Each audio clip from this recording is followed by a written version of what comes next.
grobova srpskih po Kosovu i Metohiji porušeno. Pa ne mogu graditi budućnost svoje dece na razaranju grobova ili na proganjanju dece naše.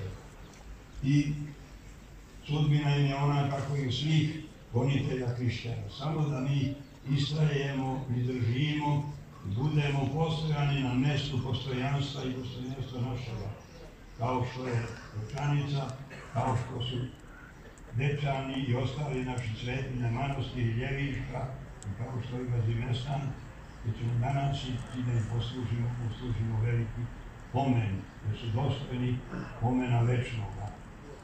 Mi smo stradali od 3 pošasti kao narod. Prva, prisilno turčenje, islamizacija.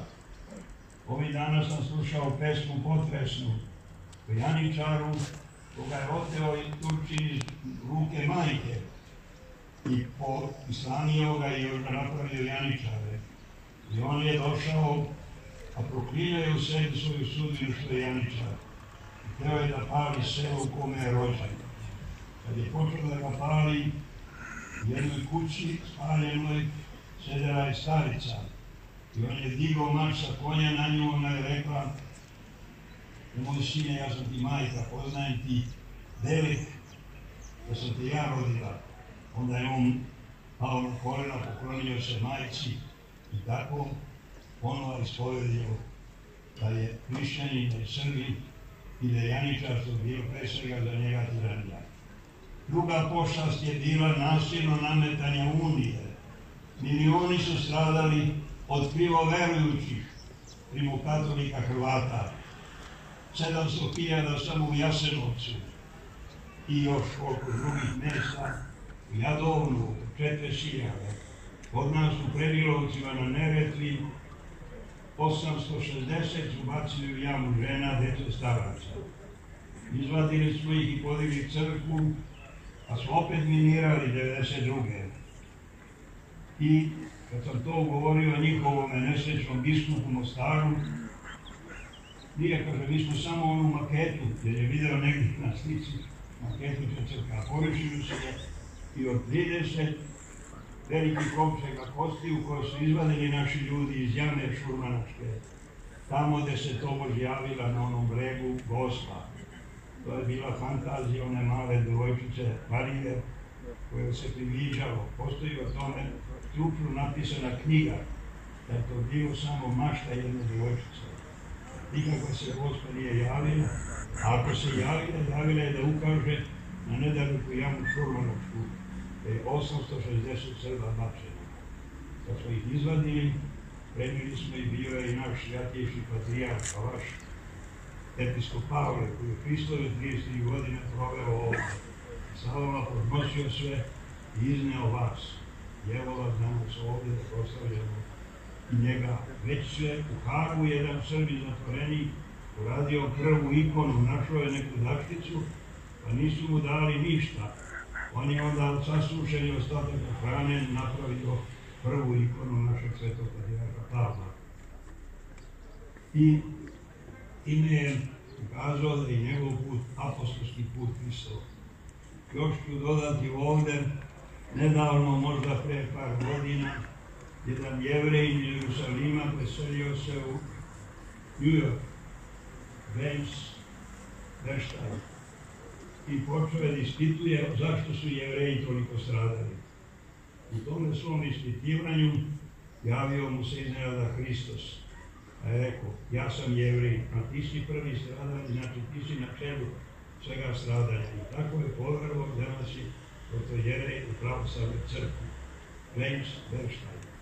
Tako istinita vera osvjedočuje se krstom, stradanjem, krstonosnošću, kao što su naši novi mučenici, otac Stefan Romanar i njegov saputnik, učitelj i otac Hariton. I ovi drugi koji su se javili nedavno prošle godine u Peći i Osijka, Pasjanima.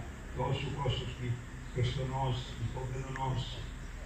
Ne kažem da idemo dobrovoljno na stradanje, to jest zazivam, provociram, kaže Sveti Grigorije Bogoslov, Nije to dobro, treba štedeti i onoga koji bi eventualno izvršio zlo ubistvo, nego se moliti za neprijatelje naše ko se mi pravoslavni moliti. Moliti, istrajavati i, što je još važnije, to srpska poslovica kaže, kada biti stići, ponekad i uteći, to je povući se, a najvažnije na strasnome mestu postojati. To postojanstvo vi imate ovde, na velikom mučeničkom Kosovu i Metohiji. To postojanstvo ima naš narod svugde. Istrajava i izdržava i zato smo neuništivi. Kako je rekao Šantić, grobovi se naši, boriti se s vama. Teško onome ko ustaje na grobove noći.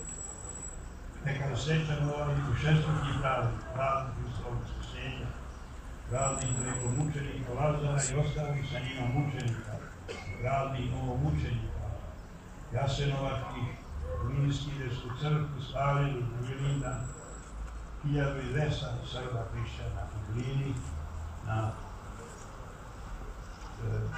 u Banjskoj. A onda, i tako isto kod nas, u Prigorici gore, pod Crvenim Borom, ali crkvu i hrišćane. I šta se desilo? Ostali su ostaci zidova i ostala je ona apsida na oltaru. Jednoga našega Hercegovca koji je otišao u Pariz, živio 7 godina. Nažalost, pogrezao u grehu, ko bludni sin. Pogodi ga grom blagodat i uputi da ide u ruševine te crkve u Pridvorici pod Crvenim Borom i da se priznava Gospodin molitvom toliko godina kako je proveo u nesečnom i razvratnom Parizu. I on je to izdržao. Drago Uljar se zove.